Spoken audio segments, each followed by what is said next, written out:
Uh. Yeah.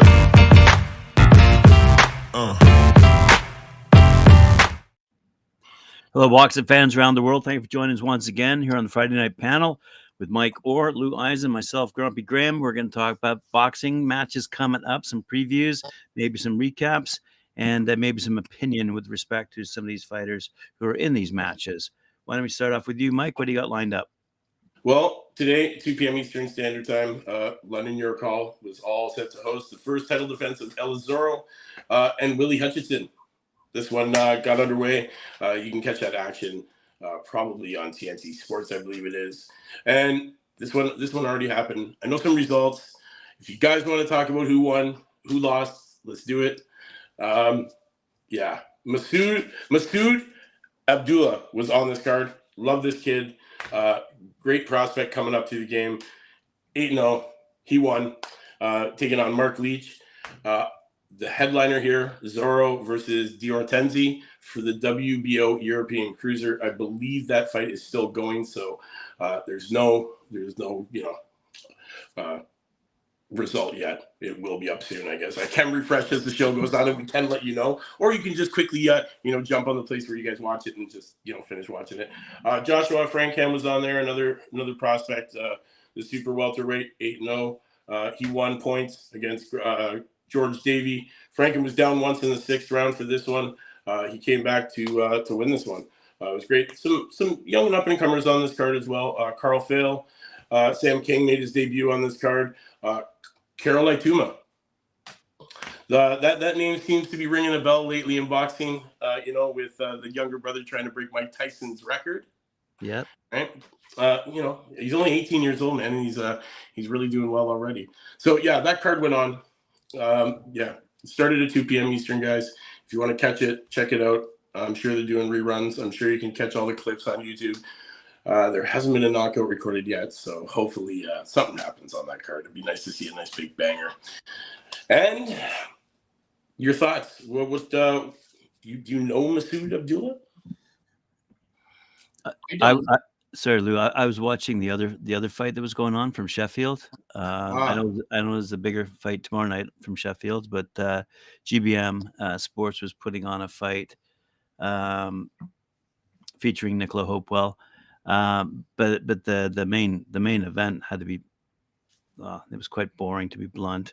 But it featured a local hometown hero, a fellow by the name of Cameron fighting a fellow by the name of Connor.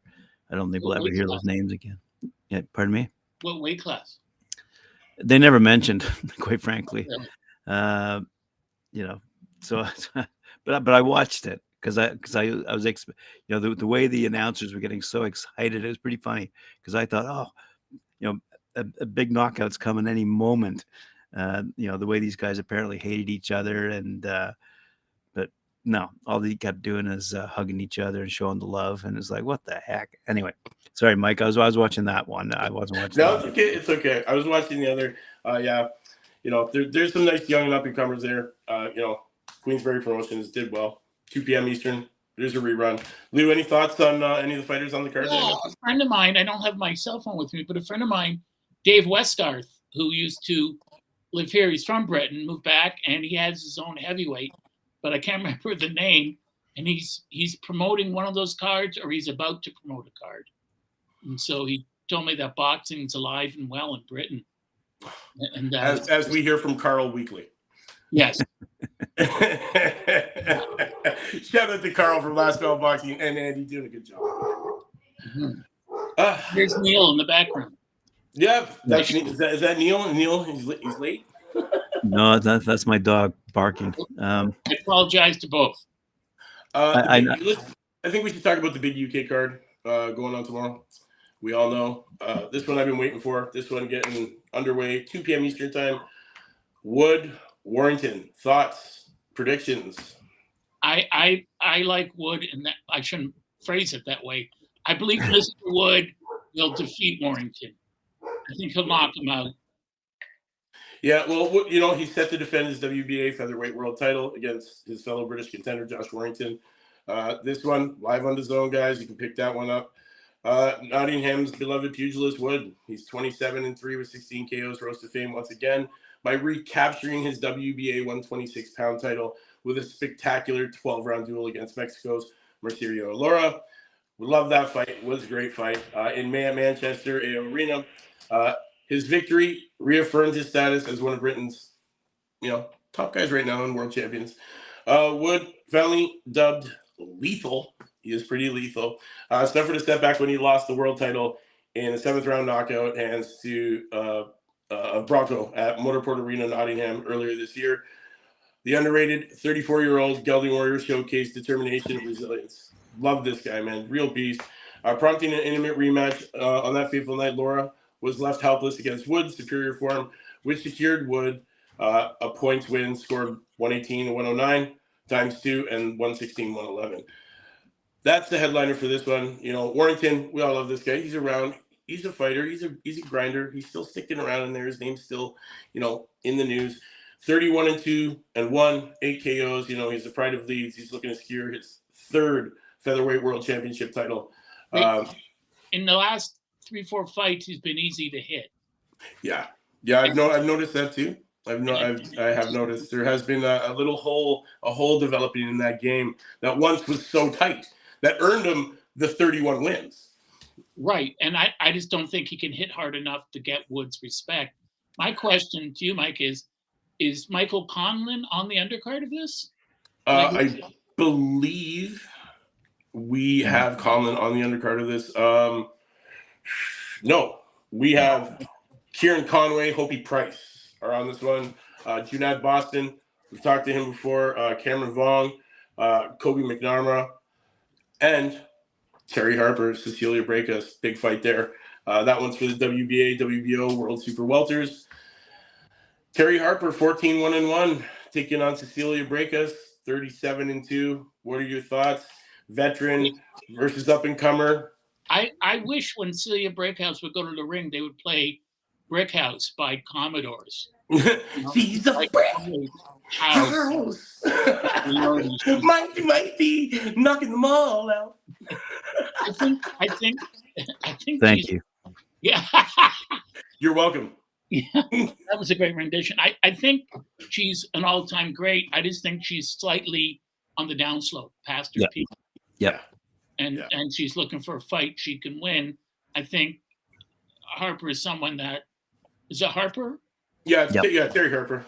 Yeah, that's sort of remind all the fans out there. She took on Ivana Hasbin, unanimous decision in her last fight, and before that, she fought Rankin with a unanimous decision win too. So, she's only fought once this year. She fought once last year, so she hasn't been really that busy. No, but it's a big opportunity. I got confused. There was a famous hockey player named Terry Harper, but I think it's a big opportunity for her. And if she's smart, she'll crowd Brækhus and make her use her legs, and try to make her spend more energy in the early rounds, right? Turning her, but we'll see. Brækhus still has that power and experience to turn her fight at any time. Yeah. Honestly, got to be on the lookout for the Hopi Price fight that's going to be on this card. Hopi Price, that featherweight, 11-0 right now. He's taking on Connor Coghill, who is 14-0. So this is going to be looking like a real nice fight. But Coghill only being ranked 178th by BoxRec in that division. Hopi Price climbing that ladder, number 60 right now. I've been following this kid literally right after turning pro. He's done nothing but impress me. Ivan Hope Price, Drago, he goes by. The kid, he's got a 36.36%, knockout rating. He debuted 2019 in November. So, he's taking on James Veach Jr., Thomas Mason, Jonathan Santanen. He's been taking on some good caliber fighters here in his last few fights. So I think this one here, I think they're going to test him a little. They're going to test him a little bit. I think this is not going to be just an easy walk in the park for him. This one is scheduled for 12 rounds, so it should be good. Both guys weighed in at 125.5 for this one, and I can't wait to see this kid back in action. You Definitely. You said his knockout ratio is 33? Yeah. He's very talented. He's very quick. These small guys. He's only 23, so You know, he doesn't the he lowest doesn't have that old man strength.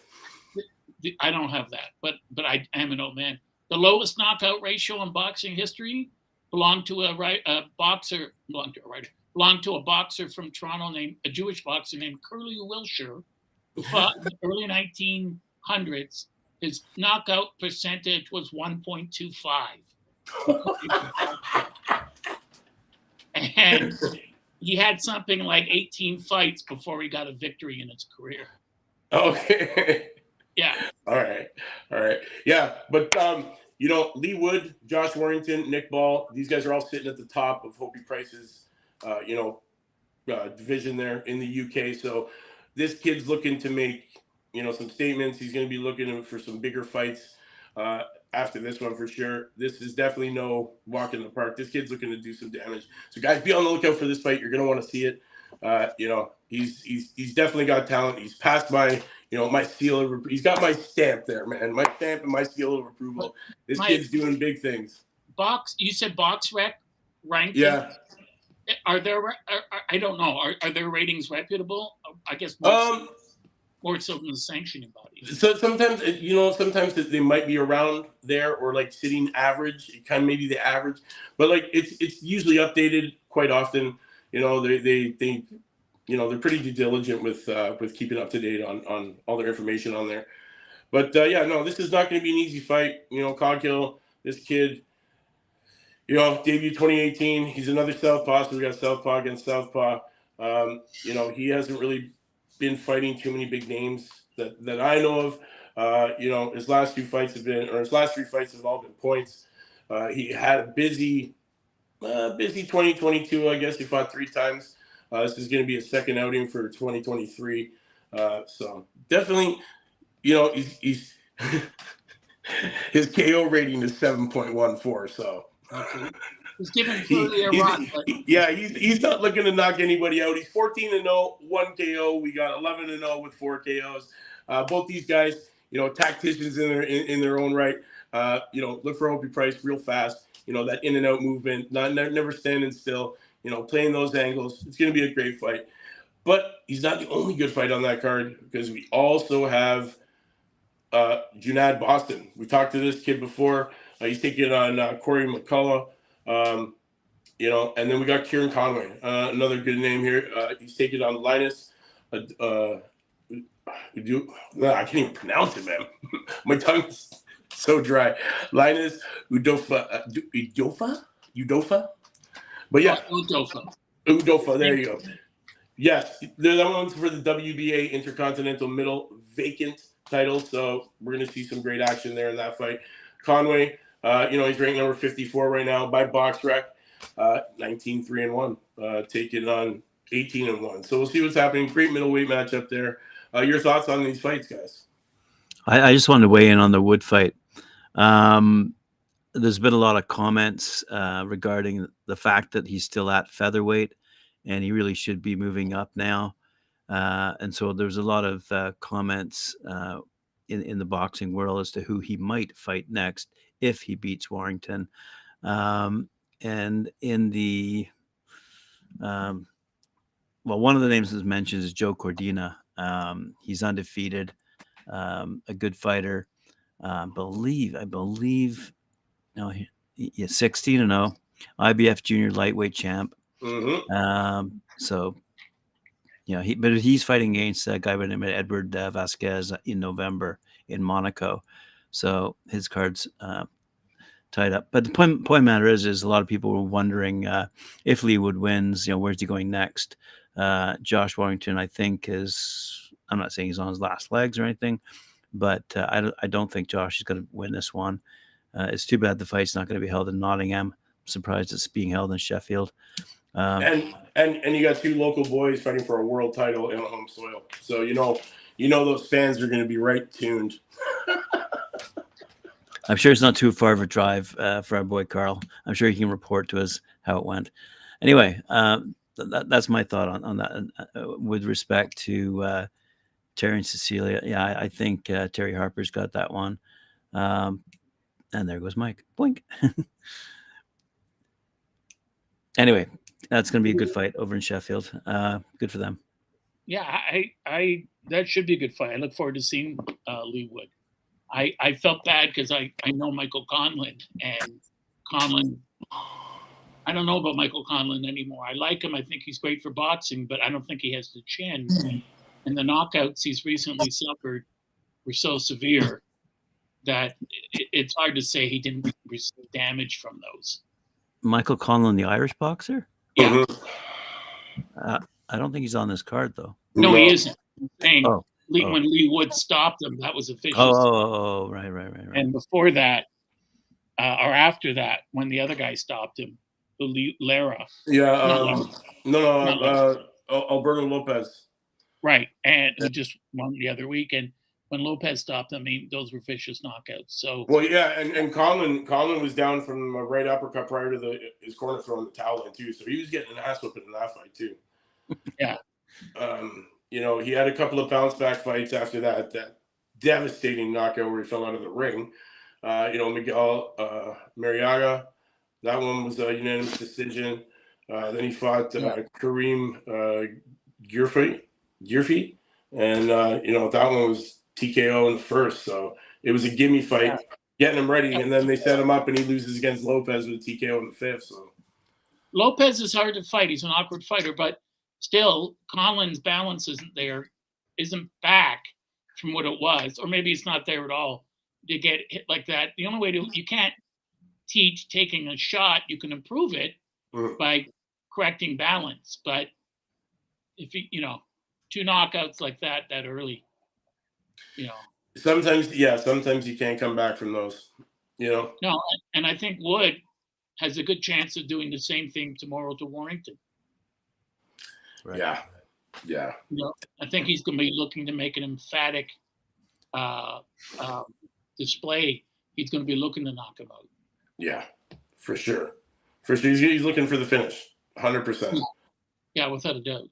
I think as opposed to if Tyson Fury Usyk happens, I'm surprised at everything I saw on. I guess I shouldn't be on Twitter that everyone's saying, once again, as we said before the show, Mike, it breaks down almost ethnically and nationality. Everyone from Britain's like, you're an idiot if you think Usyk can win. And I thought, well, then I'm an idiot, or because I don't see Fury beating him. I don't see him as skilled as Usyk, and he's just going to try to square him up and chase him. And Usyk would just tap him, get the points, and circle. That's if Fury gets by Ngannou. Right. And Fury looked grossly out of shape and out of weight. Yeah. And, how the fans are there. If Fury loses, there's an excuse. It's not the other guy won because he deserved to win. Well, Fury wasn't in shape. That's his fault. Right. Yeah, I don't know why after 18 months, I know why, because the WBC is a criminal organization, haven't stripped Fury of his title. What other champion do they have that they would allow to do, or any sanctioning body would allow to do that? Yeah, it's ridiculous. And Mayweather claiming 50 wins. No, you don't have 50 wins over professional boxers. You beat Conor McGregor and some other people. Those aren't boxers. Those don't count. You're 49 and exhibitions. Yeah, that's it. And you may be tied with Marciano, but his last professional fight was Andre Berto. And you can't say he holds the record. It's the same as Clarissa Shields. I'm the greatest female fighter of all time, the greatest fighter of all time. No, you're not. You didn't fight 3-minute rounds. You fight 2-minute rounds. Yeah. People are revising history and the rules of the sport, and it just doesn't work that way. A couple of years ago, on one of our earlier episodes, heavyweight champ here in Canada, Bola Ray, he did an excellent show on Floyd Mayweather, and he broke down I think 3 or 4 fights, which, in his opinion, Floyd Mayweather actually lost, and the other fighters were actually robbed of the decision. So, he made a pretty good case that there's no way Mayweather's record should be 50-0. Anyway, just a bit of a sidebar.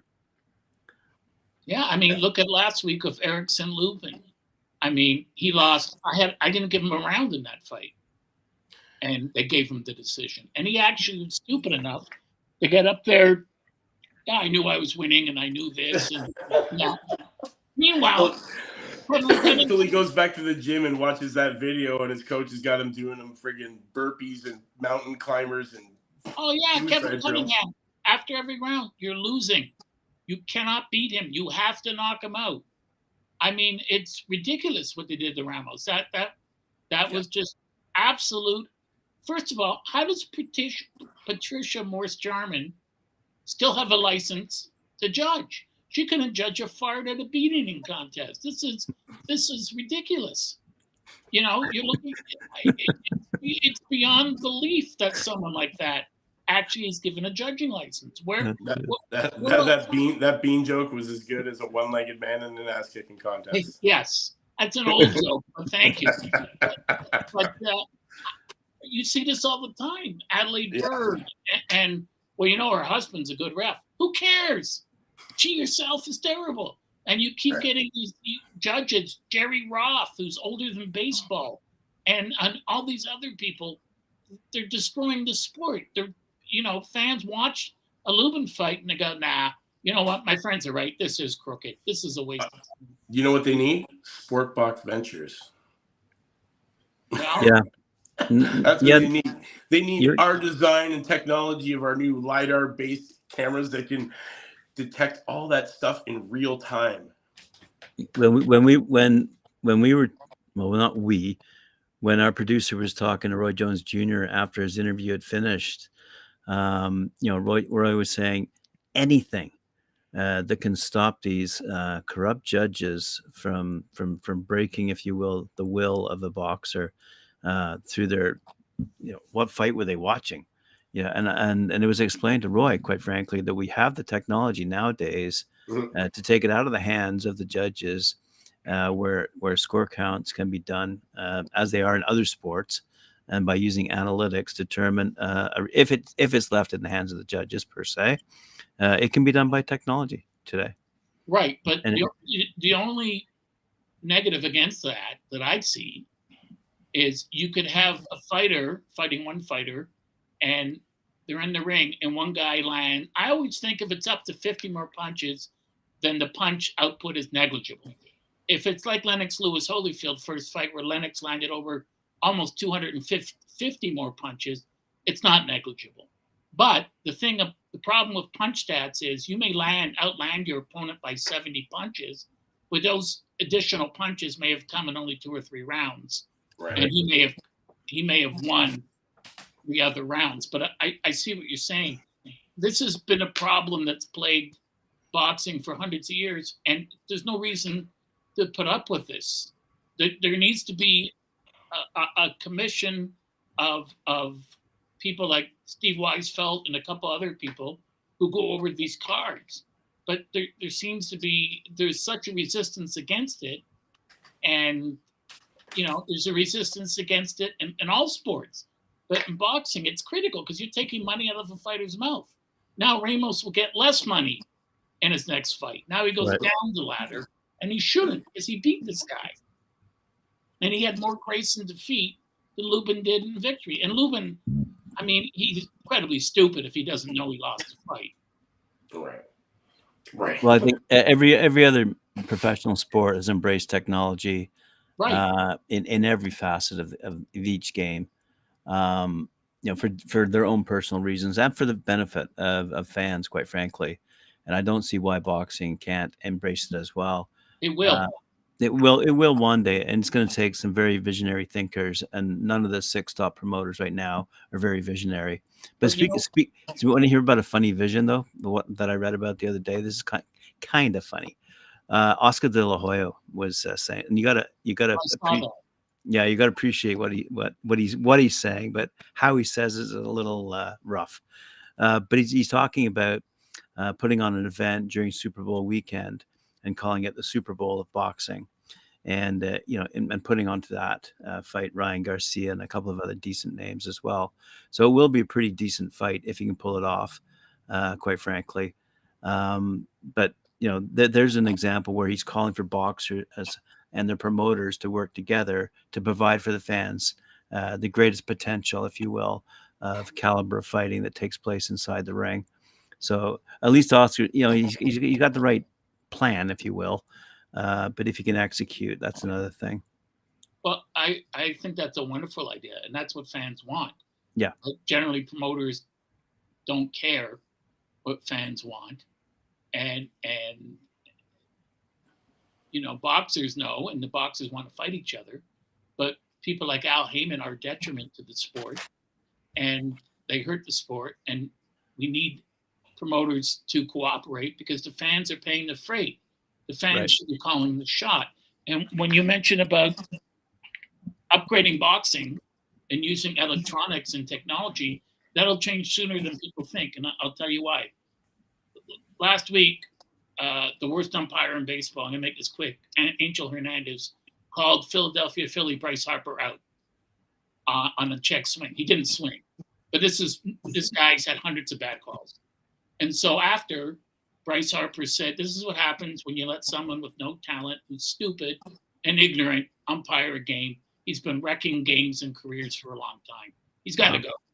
And then baseball fined him. He said, I'm not paying the fine. I'm not saying anything that's not true. He never gets a playoff assignment. I will go to court along with the Players Association. Baseball, you're not going to win. You got to get rid of these umpires like this. You're hurting the sport. And it's the same thing in boxing. It's going to take a Teddy Atlas or Larry Hazard or someone else, Oscar De La Hoya or Bob Arum, to say, that's enough. That's enough. IBF and WBC and WBA and state commissions, you have to pass a rigid test. And if the judges, if we look at the decision of Patricia Morse-Jarman, you say, sorry, it's another terrible decision you made, along with many others, you're done. Go screw up another sport. Forget about boxing. So on that level, and speaking about the fan interest in the sport of boxing specifically, one of the big stories that hit the headlines this week was Showtime pulling out of PBC's events, leaving them basically offering them pay-per-view, basically. Yeah. So Al Heyman's not too happy with that, but firmly believes he can find another broadcaster to fill those shoes. He's wrong. HBO's out of it. Steven Espinoza did this, took Showtime out of boxing. He's an idiot because he overpaid everyone. He said, I'm going to pay all these boxers a fortune, even on the undercard, and I'm going to pay them what Mayweather got. Well, not everyone gets Mayweather money. Not everyone got Ali money. So you had boxers, and you look at it, Graham and Mike, you look at these at the gate receipts and the pay and what they're making, and you're thinking, this guy's fighting a 10-round or 8-round undercard fight. He's getting $275,000. That's ridiculous. But they were paying it out. And also, when I was a kid, years ago, you had a couple fights that were pay-per-view. Ali Frazier, third fight I went to, the anniversary was this week of the fight, not me going to it. I was 14. That was a pay-per-view event. That was the only one that year. But Showtime, like last week, the Canelo should not have been pay-per-view. And Showtime is going to kill it by only doing pay-per-view events. Fans have had enough. It's not a pay-per-view event. And let's one of the top 1 or 2 fighters in the world. I would say Bitter Biev versus Canelo. You could make that a pay-per-view event. Ali Foreman was pay-per-view. Ray Leonard, Marvin Hagler. But there aren't fighters like that around today where people are going to pay $89 or $90. No. And more in Canada. Not with the prices of groceries. Yeah. For $90, you could go get a turkey. And the other problem is we have Yvonne Michelle, who's a friend of mine. I don't know if he'll be after this, who buys the rights to American pay-per-views. So you see, well, that's $89 in the States. Yvonne's charging $180 up here. And then you think, well, there's no way. And then people go upset and go, that's illegal for you to stream that on your computer. Well, then don't charge $200. Well, we didn't. Our deal was this. And then Rogers gets it or someone gets it and they double or triple the price in Canada. and it's basically you can't afford it. Speaking of Yvon Michel, is he putting on the Kim Clavel fight? Yes, I believe Yeah. he is. So if I don't know if that's coming up, Mike, or not, but Kim's fighting this weekend. Okay. Anyway, So sorry to interrupt. Go ahead. no, it's okay. We got to talk about this card. Zurdo Ramirez back in action against Joe Smith Jr. And what a stacked card this is. All the way down the list, right into that prelims, everything. This one is big. All eyes are on Ramirez. 44-1, 30 KOs. From Mexico, and then he's taking on Joe Smith Jr., who's 28-4, 22 knockouts. Long Island's very own. These guys are gearing up to really duke it out for that WBA cruiserweight eliminator fight.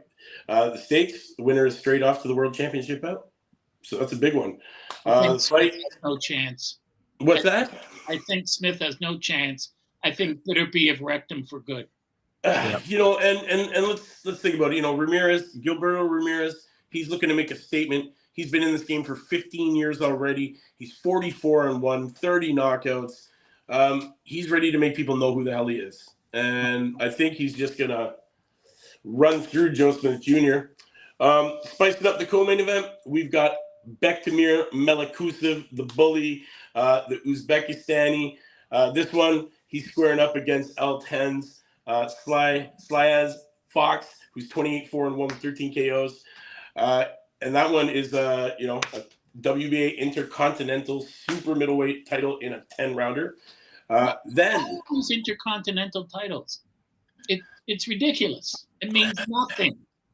No, I know. They just need one title, one weight. That's it, man. Just everybody fight for that. That's what it should be. It's just a rip-off by the sanctioning body to get more money from the fighter. Yeah. And then adding more flavor to this card, which I'm loving, Darius Fulgrim, 7-0, 7 KOs. This guy's a hot prospect that I've been following and pushing down your throats out there, people. This guy is jumping in the ring against Alan Campo, who's 18-8 with 12 KOs. I'm thinking this one's just a showcasing. Fulgrim, he should just come out and just walk right through this guy.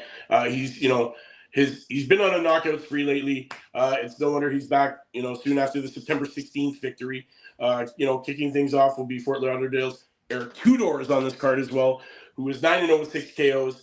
And that's in an 8-round super welterweight clash against Jose Sanchez, who's 13-3-1, sporting only 4 knockouts there from Albuquerque, New Mexico. But then warming up this prelims is Tristan Sweet Tea Kelruth, another kid that I've been watching for a while here. He's 11-1 with 8 KOs. He's out of Carlton, Texas, and he's taking on Aaron Casper Ghostmask, 7-4-2. This is another one that should just be a nice little walkthrough. We should be seeing some good knockouts on this card. Then we got Daniel Luna, 3-0, 3 KOs. Fresh off that knockout September 7th. And he is going to be taking on Eric Benitez, who's 4-5-1. So, this is just hey, let's get that 4th knockout and keep that 4-0 streak now.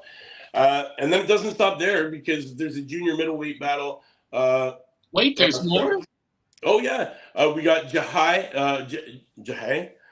Golden Child Brown, another kid. I stumbled upon this kid a while ago. Instagram, 13-1 with 9 KOs, and he's taking on Youngtown's Victor Tony, who's 7-2-1, and then joining the undercard, New Jersey sensation Rajon Chance Picasso, who's 8-0-1 with 6 KOs, and he steps into an 8-round featherweight title against Orlando Perez Zapata. This kid, 13-0, 9 KOs, straight out of San Domingo, Dominican Republic. I profiled him on my show. So we've got huge stuff. Ronel Batista, 15-3 with 9 KOs from Panama City, will now unfold on the Roca Centillion card because of this late shuffle. The clash between John Scrappy Ramirez, 12-0, and Ronald Batista. So there's been a little bit of shuffling. That's been moved over. I like that kid Scrappy, man. That's a great nickname, but it's almost like his managers gave up and went, just call him Scrappy. No, when you look at him, though, you're like, yeah, that's his name.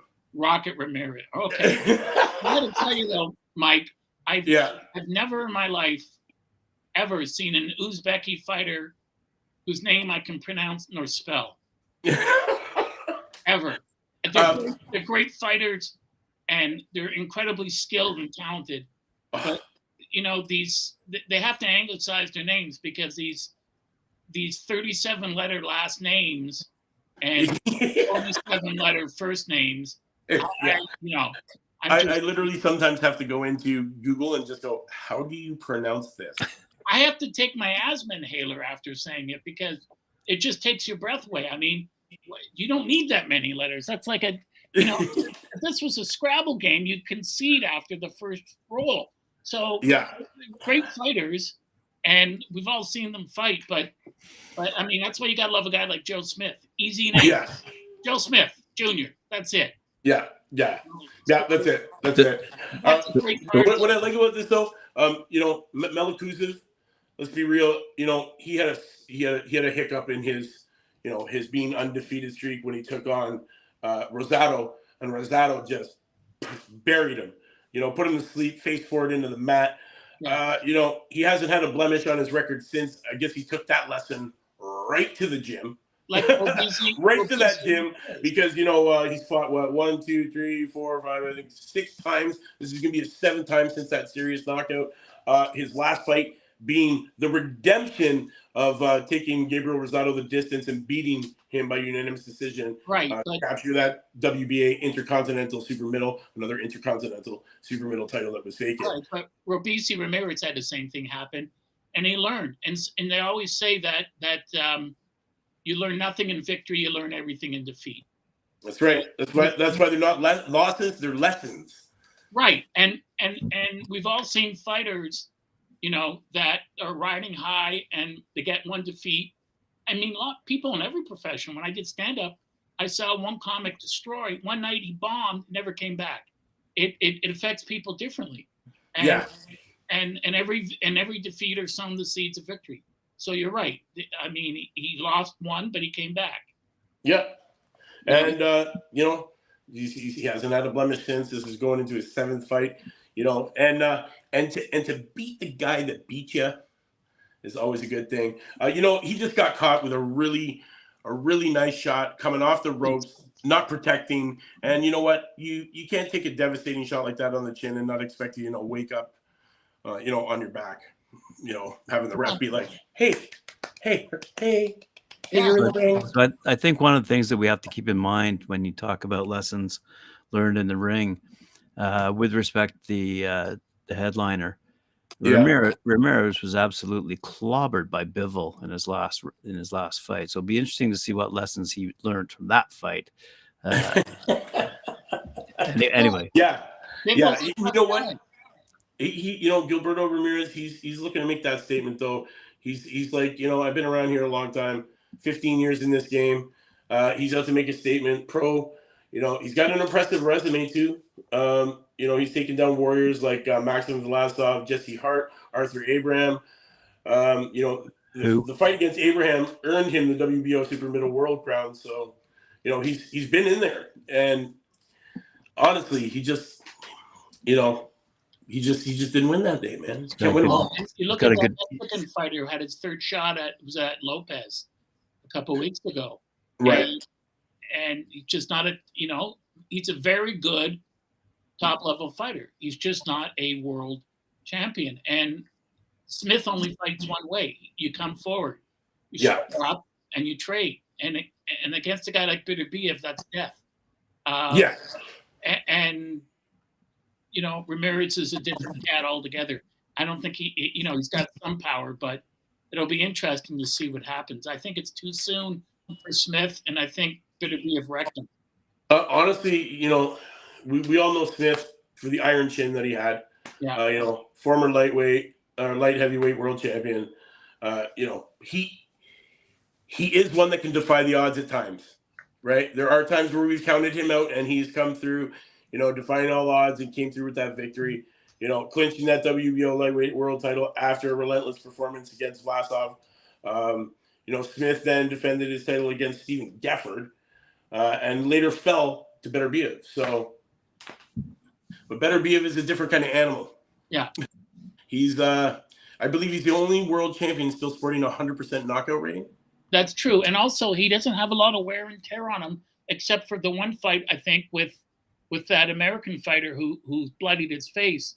But other than that, he hasn't had a lot of pro fights. And so even though he's older, he's still got a lot on him. And, it's the old saying in boxing, well, I think Bivol can beat him. Or this guy can beat him. Well, get in the ring and do it then. Right. And no one's done that. When Ali was kicked out, there was this thing on Esquire magazine with all these famous people and writers in the front pointing to the camera saying, if you don't believe Muhammad Ali is the world heavyweight champion, then get in the ring with him. Yeah. And that's all you need is one good shot in the gut, and you're sitting on your ass. Yeah. When is the Fury fight with Nagano? I believe that is the end of October. Yeah, 30th, I think it is. No, I think it's like the 28th. It should be on Halloween, though. Yeah, such a shit show. But, we were just talking about that Ramirez fight. I just want a quick little comment here. Imagine being in Las Vegas and you hear that, there's a big boxing match going on, and then you see that lineup and you go, holy shit, do I really want to sit through, 12 different fights? I mean, I'm surprised they put that many fighters on a card in Las Vegas, quite frankly. Too much. What, in Poland? Jeez. You see some of the fight cards in Poland, man, 47 fights. We got to get up at 6 in the morning to get to the arena to leave at 5 in the morning. Okay, Can you imagine all those fights go the distance? My bladder can't do it when I'm watching it on TV. I got to run quickly to the washroom. So, I mean, 8 fights to me is a lot. But of course, as we all know very well, that they're counting on several things. Some fights are only 4 rounds or 6 rounds. And as I always say to my wife, when she says, how much longer is this boxing going on for? Some fights will end in knockouts. Therefore, the card will be over quicker than you think.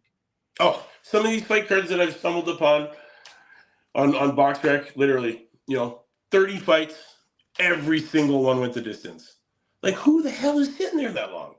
Well, if you go back to the 1890s and early 1900s, you'll say this guy fought this guy 76 rounds, 4 hours and 38 minutes of boxing. Right.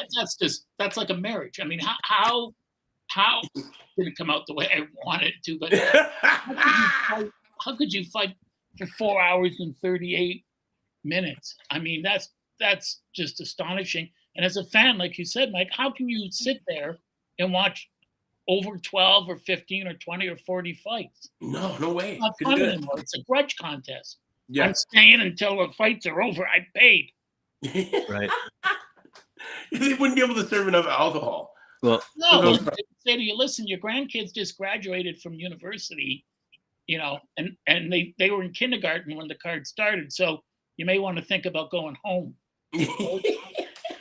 Well, Mike and I were at a fight last week with the Talkin Fight crew, and we were doing the Ireland versus Canada fight, and it didn't end until after midnight. About 12:30 or so. Yeah. There were 12 fights on that card, and all of them went the distance because it was an amateur. Except one with the throw-in towel. Oh, right. Yes. Sorry.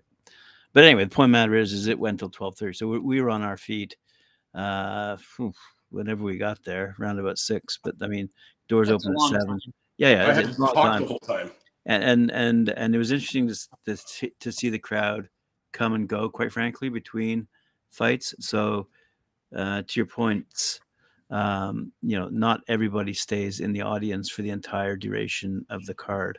No, so what I was actually saying is imagine being in Las Vegas when there's so much to do, and they, as opposed to being in Poland where they might not, no offense to the Polish, but I'm just simply saying it. There's an awful lot to do in Las Vegas, and here you are putting on this 12-hour card. Like, who's going to sit through it? Is my point. Right, and one of the complaints I hear from most boxing writers and authors today, I mean, I'm 62, so you can understand it, but guys that are 30 or 40 is, if you're going to have 8 to 12 fights on a card, start the card at 6, or 5. Don't start it at 8 or 10. It just finishes too late, and people, so many people, writers that I know, said, yeah, I tried to stay up for it, but they got in the ring at 1:30 my time. I just couldn't do it. How about the matchmakers put together some fight cards where people get knocked out. let's put some bangers on those cards. Oh, okay. Line them up. First Okay, rounders. wait a sec. Everybody knocked out. Let's go backwards in time for a second. Just a brief moment. 15 rounds bare knuckle. We have a show called Knockout of the Week, if I'm not mistaken. I'm blown away you did not select Ryan Rozicki. His knockout, which took place here in Canada, was amazing. I'm blown away you missed that one. No, I did. I just hadn't produced the episode yet. But he was honestly, he was leading in the contention for the award. So I'm gonna have to go back and actually do that episode, but I was busy on Sunday and was unable to do it. But yes, what a brilliant knockout. I'm glad you brought that up. I think Ryan Rozicki has what it takes to be a world champion. And before I knew who he was, my friend Mark Simmons, a great fighter, great amateur fighter, and great person, called me at home and said, I don't know what you're doing now. Get a pen, just get a pen, get a paper, write this name down. And I did. Ryan Rozicki. He's from the Maritimes. You got to watch this kid. He said, you love boxing. This is your guy. This guy fights his heart out every second of every round. He trains his heart out. He's not going to quit. Doesn't matter if that guy had 6 friends in the corner. He's not backing down. He's not looking for help. And he's just entering his old man strength stage. Like he's just 28 years old. He's 19-1. He's 18 wins by knockout. Big cruiser too, man. He's 6'2". I believe his last fight he weighed in around 204, 205 right there, just on the mark. It was a KO late in the 10th round, guys. That's incredible. He carries his power late into a fight. Late into the fight, like 10th round, 155 of 10th. Alante Green. I like this kid. I watched this kid. Fights really hard, man. And he definitely would have brought the fight and did bring a fight. And he puts that pressure, and to still have that kind of power that late in the game shows that you're a devastating puncher.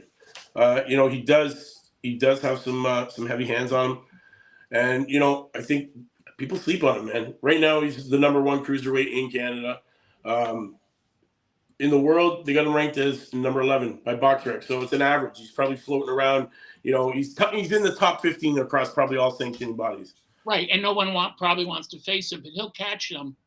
He'll catch him, and as you said, having that power late in a fight, you can't take a break against him. You can't come out of a clinch, take a deep breath, and walk away. He doesn't allow that. He makes you fight 3 minutes of every round, and undoubtedly, someone is going to fight him soon, some well-known American, and they're going to try to do that. And when they try to take their break, he's going to bust their head open. He's going to break their jaw, knock them out. This kid is great. If you're you should have to know about Ryan Rozicki. And unfortunately, because of what's going on with the media, with TV and print media dying, not TV but print, this guy should be a big star all across Canada. Yes. Oh, you know what? Like, I don't think 3 Lions is doing him justice, to be honest. No. Right. He should. I think you're sleeping on him. I think his promoter, what was it, Daniel Otter? He needs to be pushing this guy a lot more. Really backing this guy. There's a reason why they call him the Bruiser. He should be at Top Rank. Yeah, definitely. There's a lot of these fighters. Another one, Cody Crawley. There's another Canadian that's just so slapped on. And we're talking about a kid that took it upon himself to learn himself, to train himself. All because of meeting his hero as a kid, Floyd Mayweather, which sparked that in him. And now this kid, he's in the top 10 of the world. Nobody even knows who the hell he is. Right, and I saw him fight at the beginning of his career. When I spoke to his mom, and I spoke to him, and he said, "I want to be a world champion." I said, "You're going to have to go to the States." Didn't go because I said, obviously, but I said it's not going to happen in Canada. It just won't unless you're in Montreal. You got to go down there. You got to get American sparring, American trainers, and they can take you all the way. Yeah.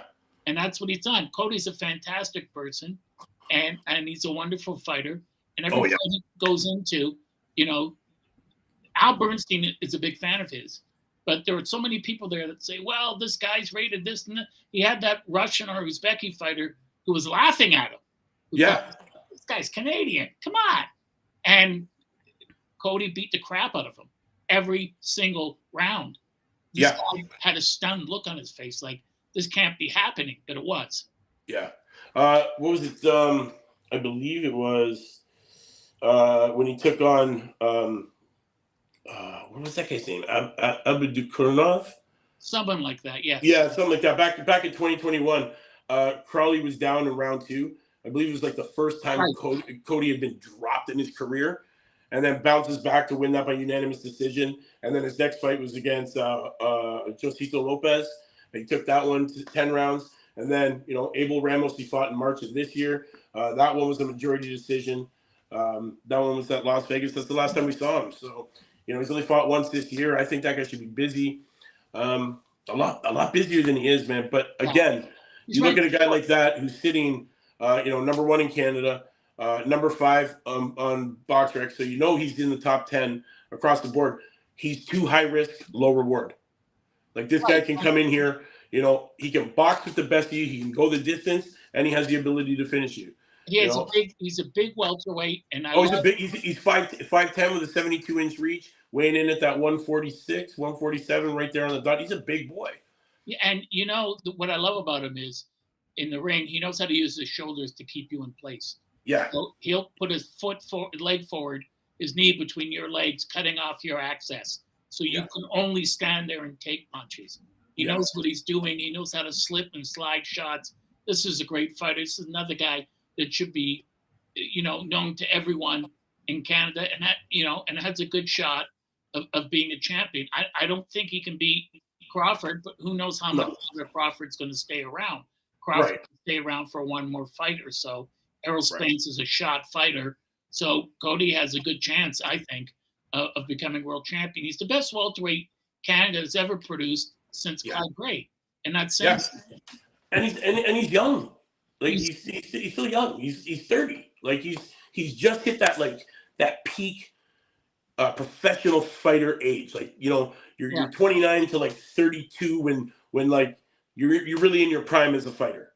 And he's still hungry. He's very hungry. He's very hungry. I'll fight anyone, anywhere, anytime. That's what he says. Anyone, anywhere, anytime. So how can you not love a guy like that? Exactly. Honestly, we've got lots of fight possibilities for this kid, man. Ennis, you got Barrios, Spence Jr. I don't know about Crawford. Crawford's on a different tip. There's Ugas, there's Ben, Taylor. I don't think it's Ugas anymore. I think he's done.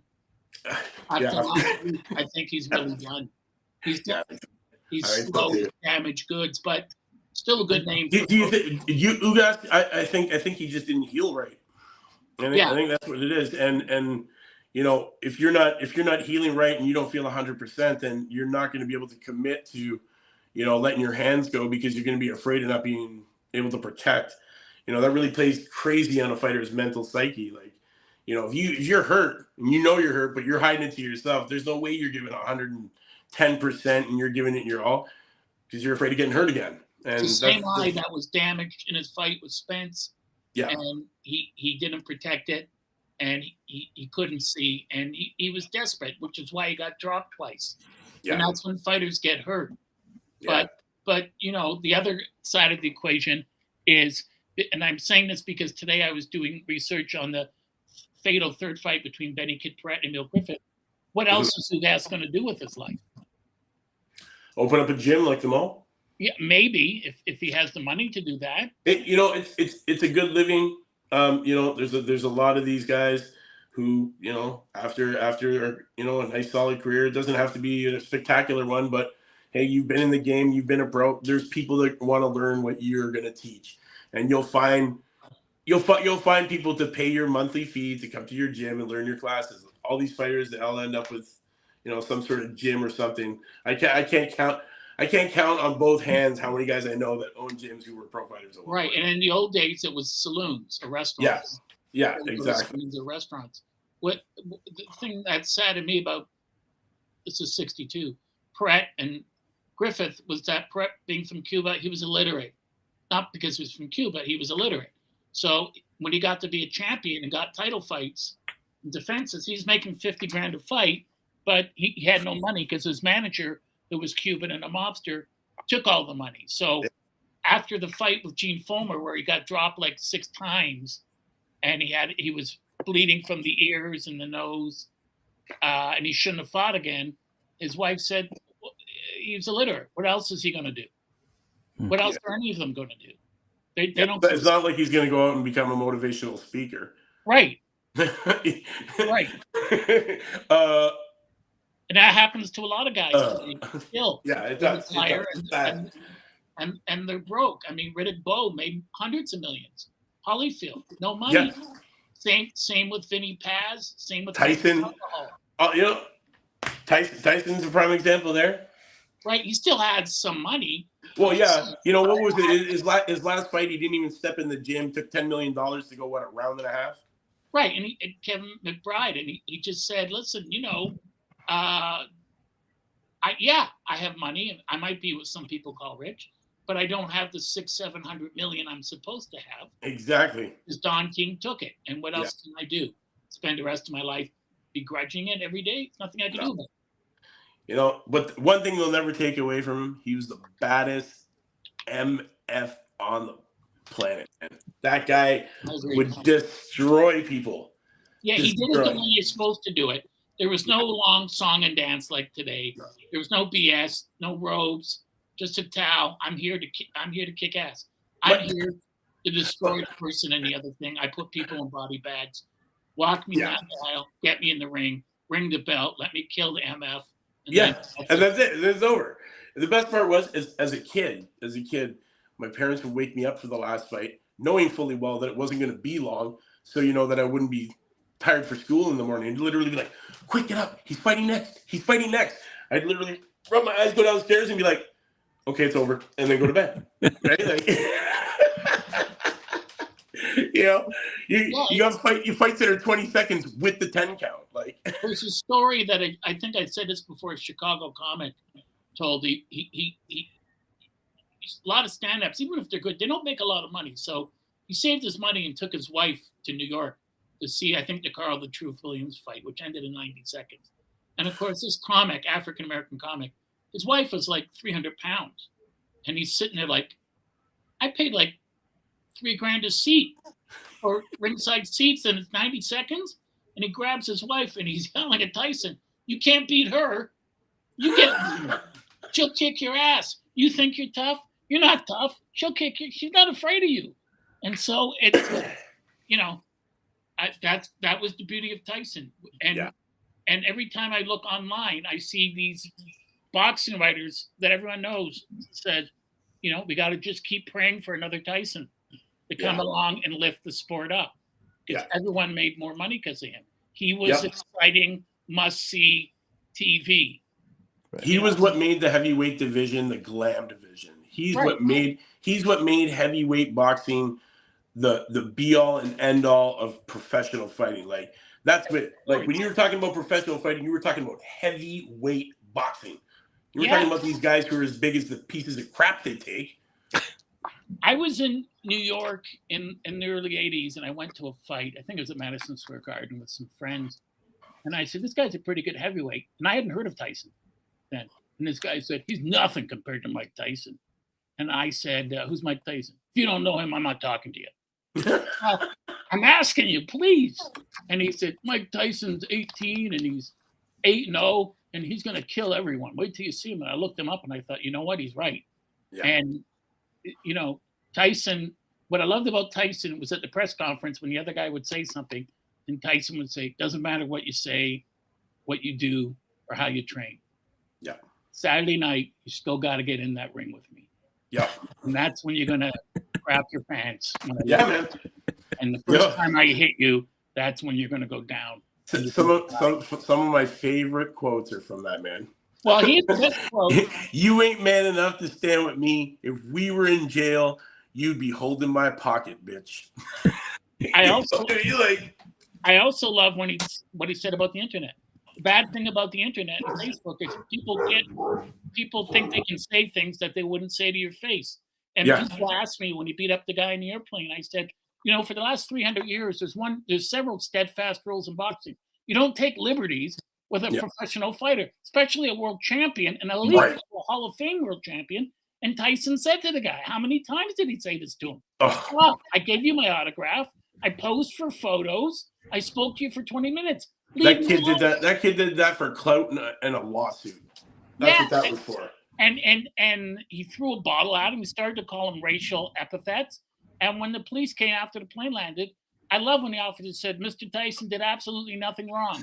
He did what everyone else would do. This guy is being arrested for harassment, for uttering racist comments and death threats." Yeah, we all remember Tyson in the 90s, got in a car accident. Somebody called him something. He broke that guy's jaw. He did 2 years. No more super fight 91. Like, Yeah. like he was Tyson- nuts. He was nuts. He would fly off the handle. Like when I saw that, I'm like, that was Tyson letting this kid get away with it. Because honestly, he could have just smacked him once for real. But then that's where that lawsuit would have happened, Yeah. Yeah, you get roughed up a bit. Yeah, you got some clout. Cool. Yeah, you're the guy that Mike Tyson smacked around. You're lucky he smokes weed these days. Yeah. Yeah. And even so, I still wouldn't get in the ring with him. No. Not even a chance. He Yeah. still hits hard. He's still challenging right now, people. Oh yeah, he'll fight everybody. Agreement with Bert Sugar, who was a mentor of mine, who had Tyson rated the 100 rated fighters of all time, and he had him rated 98th or 97th. And I said, that's just ignorant. Yeah. You can't you can name me Sam Langford and other fighters, Joe Louis, Jack Dempsey, but I have a hard time seeing anyone in the history of the division beating a young and in shape Tyson, because there was no relenting with Tyson. Yeah. Right. He wanted to fight. He was on you all the time, and he was a much more brilliant defensive fighter than he was ever given credit for because of his shortness. He used that to his ability. Yeah. Yeah, he was a tiny guy, man. What is he? 5'9", 5'10"?